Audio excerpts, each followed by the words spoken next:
नमस्कार बच्चों, स्वागत है आपका कक्षा 12 की इतिहास की ऑनलाइन क्लास के अंदर। तो आज हम इतिहास के अंदर पाठ जो हमारा बाह्य आक्रमण और आत्मसातीकरण जो हमारा तीसरा पाठ है उसी का अध्ययन बिंदु है जो है इंडो ग्रीक या हिंद यूनानी शासक मेनांडर, जो कि हिंद यूनानी बैक्ट्रियन शाखा का एक महान शासक था मेनांडर। उसके बारे में अध्ययन इस पाठ के अंदर हम करेंगे। तो हम थोड़ा सा समझते हैं कि देखिए, सिकंदर ने भारत पर आक्रमण किया और भारत पर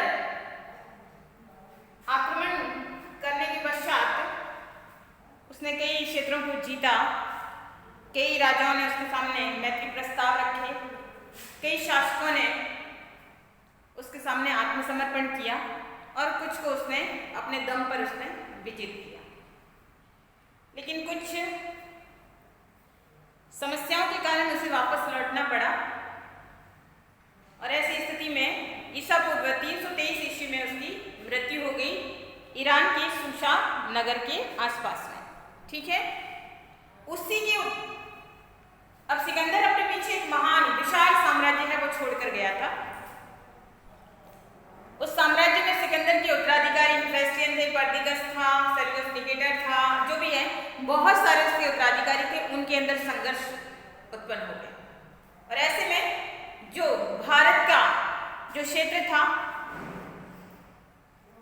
वो क्षेत्र भारत और उसके आसपास का जो वर्तमान पाकिस्तान है, तो वो जो क्षेत्र है वो सेल्यूकस निकेटर, जो कि सिकंदर के उत्तराधिकारी के रूप में माना जाता है, सेल्यूकस निकेटर के हिस्से में आया। और सेल्यूकस निकेटर ने यहाँ पर एक तरह से उसने भी अपने यहाँ पे संबंध या अपना राज्य स्थापित किया और सेल्यूकस निकेटर का उत्तराधिकारी माना जाता है एंड्रियोकस तृतीय या एंड्रियोकस थर्ड। ठीक है, एंड्रियोकस थर्ड के बाद भी अनेक शासक यहाँ पर आए हैं। उन शासकों में जो मेनांडर है वो सबसे शक्तिशाली शासक माना जाता है। तो हम इसको समझते हैं, टॉपिक को थोड़ा सा देखिए। अध्ययन बिंदु है हमारा भारतीय यूनानी या इंडो ग्रीक। ठीक है, अब भारतीय यूनानी और इंडो ग्रीक क्या है कि ये जो सेल्यूकस निकेटर और उसके उत्तराधिकारी एंटियोकस ने जब भारत के कुछ क्षेत्रों के ऊपर अपना अधिकार जमाना चाहा और वो काबुल घाटी को पार किया उसने, और वहां पर उसका जो सामना है वहां के राजा सुभागसेन से हुआ। सुभागसेन ने बाद में उसके सामने आत्मसमर्पण कर दिया और यहाँ पर एंटियोकस थर्ड जो था सेल्यूकस निकेटर का उत्तराधिकारी, यहाँ पर एक नए शासन की नींव है वो मानी जाती है, जिसे बैक्ट्रियन शाखा के नाम से जाना जाता है। जो है ऊपर का जो क्षेत्र है, अगर हम देखें मध्य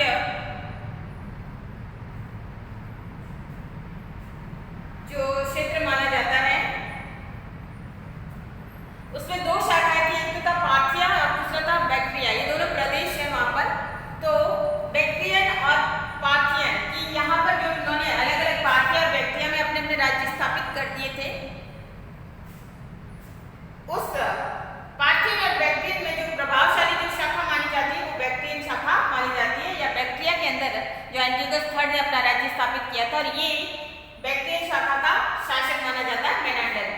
ठीक है, तो बैक्ट्रियन जो इलाका था या बैक्ट्रिया का जो इलाका था वो सरसब्ज इलाका था, पूरी तरह से उपजाऊ भूमि थी और यहाँ पर एक तरह से कह सकते हैं विकसित इलाका ये उस समय का कृषि क्षेत्र में, उपजाऊ भूमि के क्षेत्र में और हरितिका वाला या हरा भरा क्षेत्र था, जिसे कह सकते हैं आमदनी के अच्छे स्रोत यहाँ पे हो सकते थे, रहन सहन के लिए भी ये अच्छा इलाका माना जाता था। तो ये बैक्ट्रियन प्रदेश से ही इस शाखा का उदय है वो माना जाता है, इसलिए इसे बैक्ट्रियन शाखा के नाम से जाना जाता है।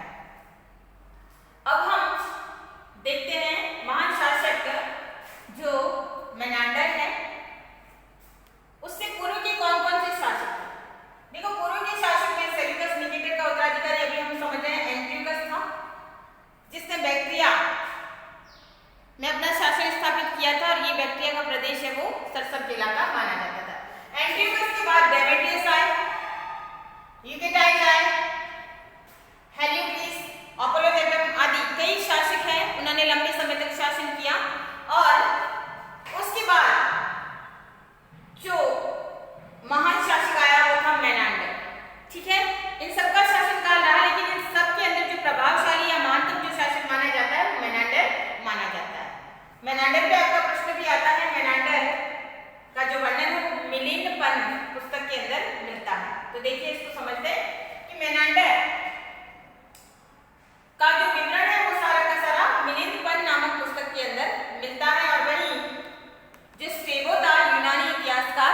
स्ट्रेबो, ठीक है, इसका नाम था स्ट्रेबो। आगे भी हम चैप्टर में पढ़ चुके हैं। तो यूनानी इतिहासकार स्ट्रेबो ने मेनांडर के बारे में वर्णन है वो किया है, उसके बारे में बताया है कि स्ट्रेबो का मानना है कि मेनांडर अपने समय का महान शासक था और जो पाली भाषा की पुस्तक है, जो मिलिनपन पुस्तक है, वो पाली भाषा के अंदर लिखी गई है, ठीक है। पाली भाषा की पुस्तक है मिलिनपन, उसमें मेनांडर के बारे में विवरण दिया गया है कि मेनांडर का जो जन्म है वो कलसी गांव में हुआ था। कलसी गांव जो कि साकल प्रदेश के नाम से जाना जाता था और उसका वर्तमान नाम सियालकोट है, जो कि वर्तमान पाकिस्तान के अंदर स्थित है।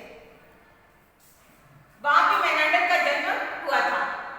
मिलिनपन के अंदर जो साकल प्रदेश या सियालकोट जो है उसको यौनकों का देश कहा गया है, ठीक है। यहाँ पे भी क्वेश्चन बन सकता है कि यौनकों को देश, मिलिनपन में यौनकों का देश किसे कहा गया है, तो किसे कहा गया है, सियालकोट या साकल प्रदेश को, ठीक है।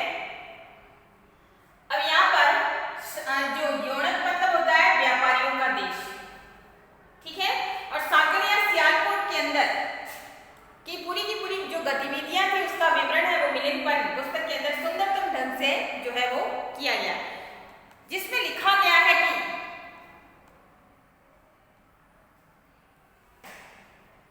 ये एक सुहावने प्रदेश के रूप में स्थित है, यानी सुहावना यानी अच्छा लगता है जहाँ पे रहना। यहाँ पर ये शहर साकल है, वहां पर पानी की सुविधाएं हैं, भूमि उपजाऊ है, यहाँ पे झीलें हैं, कुंड है, नदियां हैं, ठीक है। साथ में यहाँ पर किसी भी प्रकार का अत्याचार है वो नहीं होता, यानी अगर कोई शत्रु है तो शत्रुओं को दबा दिया गया है, उनका मर्दन कर दिया गया है।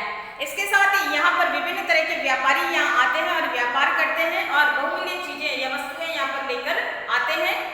व्यापारियों को यहाँ पर भरपूर आमदनी के स्रोत है वो उपलब्ध है। यहाँ पर कई तरह के शानदार भवन हैं, यानी अट्टालिकाएं बनाई गई हैं। कह रहा इसमें मिलिनपन के अंदर ये कहा गया कि यहाँ पर कई तरह के शानदार भवन हैं जो हिमालय की चोटियों जैसे दिखते हैं, यानी इतने ऊंचे ऊंचे भवन हैं यहाँ पर बने हुए हैं। इसके साथ ही यहाँ पर कहते हैं कि यहाँ हाथी, घोड़े और पैदल जो है सारी तरह की सुविधाएं यहाँ पर मौजूद है, गाड़ियां भी यहाँ पर चलती है। तो सियालकोट का वर्णन इस प्रकार से इसके अंदर किया गया है। इसके अलावा यहाँ पे ब्राह्मण, सामंत, शिल्पी, सेवक आदि की भी यहाँ सियालकोट के अंदर है वो भीड़ लगी रहती है, यानी हर कोई यहाँ पर अपने उद्देश्य को लेकर आता है, यहाँ पर बसा हुआ है।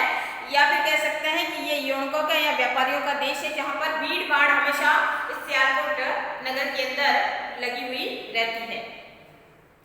यहाँ पर अनेक प्रमुख तरह के बहुमूल्य चीजें या कपड़े हैं यहाँ पे बिकने की आती है, जिसमें बनारसी, मलमल, कोयम्बटूर पदार्थों तथा अन्य कई प्रकार के कपड़ों की बिक्री के लिए यहाँ पे दुकानें हैं। यहाँ पे बाजारों से मीठी सुगंध आती है तथा यहाँ फल, फूल, अन्य कई प्रकार की चीजें हैं वो बाजारों में सजा कर रखी जाती है ताकि व्यापारियों को खरीदने में किसी भी प्रकार की परेशानी न हो। और इस प्रकार से यहाँ पे जो भी दुकानदार है वो अपने सामान को पूरी तरह से सजाकर फैलाकर रखता है ताकि कोई भी उसे आकर आकर्षित हो सकता है। तो यहाँ पर कहने का मतलब है कि व्यापारियों को यहाँ पर बखूबी व्यापार करना आता है, उन्हें तरीके आते हैं कि किस प्रकार से वो अपना व्यापार है वो बढ़ा सकते हैं। तो इसका वर्णन जो है वो मिलिनपन नामक पुस्तक के अंदर मिलता है, ठीक है। तो यहाँ पे तो आपको ये ध्यान रखना है कि मेनांडर के बारे में जो जानकारी का जो प्रमुख स्रोत वो कौन सा है, तो आपको याद रखना है मिलिनपन। कौन सी भाषा में लिखी गई है? पाली भाषा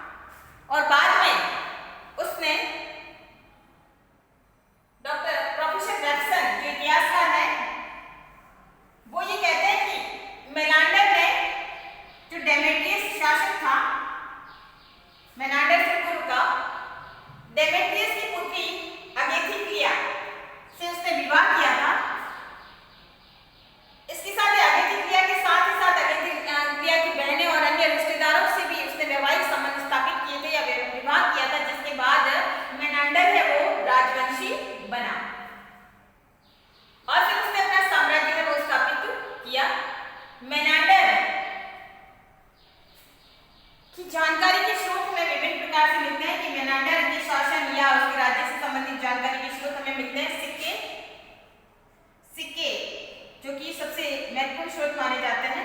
मुद्राएं जो सिक्के हैं वो मेनांडर से संबंधित है, वो मिले हैं उत्तर प्रदेश के पश्चिमी जिले के अंदर। बहुत सारे कुछ ऐसे जिले हैं जहाँ पर मेनांडर से संबंधित सिक्के मिले हैं। उन सिक्कों के ऊपर मेनांडर और उसके जो है पिक्चर या कह सकते हैं फोटो लगी हुई है और उससे संबंधित जानकारी है वो इन सिक्कों के माध्यम से मिलती है। इसके अलावा काठियावाड़ जो गुजरात के अंदर है वहां से भी सिक्के मिले हैं। इसके अलावा वजीर जातीय प्रदेश में खरोष्टी लिपि में लिखे अभिलेख मिले हैं। उस अभिलेखों को एक संदूक के अंदर मिले हैं वो चीजें, तो उसके अंदर भी मेनांडर का विवरण है, मेनांडर के बारे में जानकारी मिलती है। तो यहाँ पे जो संदूक मिला था मजूसा जिसे कहते हैं, मजूसा के अंदर कुछ लेख मिले थे, बाद में उसे अभिलेखों के रूप में उसे स्थापित है वो करवा दिया गया। ठीक है, तो ये सारी जानकारी है वो हमें मेनांडर के बारे में देते हैं। फिर है धर्म कि मेनांडर का धर्म कौन सा था। मेनांडर में कहने को तो वो इंडो ग्रीक था, हिंदू यूनानी था, यूनानी शाखा से संबंधित था और बैक्ट्रियन शाखा से। लेकिन ये वो लोग थे जो एक आक्रमणकर्ता के रूप में भारत के अंदर आए थे, लेकिन बाद में उन्होंने धीरे धीरे यहाँ की संस्कृति में वो इतने रच बस गए कि बाद में यहीं पर उन्होंने अपना विलीनीकरण कर दिया, यहीं की माटी में ये मिल गए। तो यहाँ पर उस समय बौद्ध धर्म का भी प्रभाव था। ठीक है, अब जो मेनांडर है वो कट्टर बौद्ध था, यानी पूरी तरह से बौद्ध धर्म में को उसने अपना लिया था। मेनांडर बौद्ध धर्म का अनुयायी था। उस समय पुष्यमित्र शुंग जो कि बौद्ध धर्म का प्रबल कट्टर विरोधी था और उसने एक घोषणा की थी कि जो भी शाकल के दरबार से किसी एक बौद्ध भिक्षु का सिर भी अगर मुझे काट कर लाकर देगा तो मैं इसे 100 दिनार, सोने की मुद्रा है, स्वर्ण मुद्रा है, तो मैं उसे 100 दिनार इनाम में दूंगा। तो इस प्रकार हम आश्चर्य नहीं कर सकते कि पुष्यमित्र शुंग है वो बौद्ध भिक्षु और बौद्ध धर्म से नफरत करता था।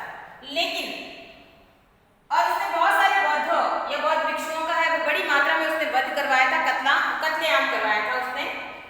इसी पुष्यमित्र शुंग से डरकर जो है बौद्ध भिक्षु है वो शाकल की तरफ गए हैं या सियालकोट की तरफ गए हैं, जहाँ पर मेनांडर की राजधानी कह सकते हैं। ये सियालकोट या मेनांडर का शहर जहाँ पे वो रहता था वहां पर, और मेनांडर ने बौद्ध भिक्षुओं को अपने यहाँ पे शरण दी है, अपने यहाँ पे आश्रय दिया है। अब मेनांडर ने बौद्ध धर्म को किस प्रकार से अपनाया है तो इसके बारे में भी एक विवरण मिलता है मिलिंदपन पुस्तक के अंदर। मिलिंदपन के अंदर पुस्तक में मिलता है कि बौद्ध भिक्षु नागसेन जो था और उससे मेनांडर ने एक बार बातचीत, और उसने अपनी जो जिज्ञासाएं थी बौद्ध धर्म से संबंधित, दर्शन से संबंधित, वो सारी जिज्ञासाएं जब उसने नागसेन से पूछी तो नागसेन ने जो उसको उत्तर दिए थे वो सारे के सारे मेनांडर को संतुष्टि प्रदान कर गए। उस उत्तर की संतुष्टि से वो इतना प्रभावित हुआ कि वो नागसेन के कहे अनुसार या वो स्वयं है बौद्ध भिक्षु बन गया या बौद्ध बन गया, बौद्ध भिक्षु नहीं, तो वो बौद्ध धर्म का अनुयायी बन गया। तो इस प्रकार से मेनांडर ने नागसेन से वार्तालाप करके अंत में उसे प्रभावित होकर बौद्ध धर्म को अपना लिया और वो कट्टर बौद्ध बन गया। जब तक वो जीवित रहा वो बौद्ध ही बना रहा। मेनांडर की मृत्यु, इसके बाद उसने अपना साम्राज्य को चलाया, साथ ही कुछ समय बाद उसकी मृत्यु हो गई, यानी लंबे शासनकाल के बाद उसकी मृत्यु हो गई। अब इतिहासकार ये मानते हैं कि मेनांडर अपनी उपलब्धियों के कारण, अपनी खूबियों के कारण, अपनी महानता के कारण, अपने योग्यतम गुणों के कारण और उसका जो प्रभावशाली व्यक्तित्व था उसके कारण मेनांडर है अपनी मृत्यु के बाद भी, अपने परिनिर्वाण के बाद भी, परिनिर्वाण यानी मोक्ष गति, ठीक है, परिनिर्वाण के बाद भी 500 सालों तक वो लगातार जीवित रहा। अर्थात कहने का ये तात्पर्य है कि मेनांडर की मृत्यु के बाद भी 500 सदियों तक मेनांडर की यश गाथाएं हैं वो चलती रही। तो इस प्रकार से मेनांडर है वो 500 वर्षों तक जीवित रहा। वही प्रोफेसर रेब्सन जो इतिहासकार है वो ये कहते हैं कि मेनांडर एक महान विजेता के रूप में ही नहीं बल्कि उपनिषदों में वर्णित कुरुवंशी, जन्मेजय और विदेश शासक जनक की भांति एक दार्शनिक के रूप में मेनांडर ने ख्याति है वो प्राप्त की थी। कहा जाता है कि मेनांडर की मृत्यु के बाद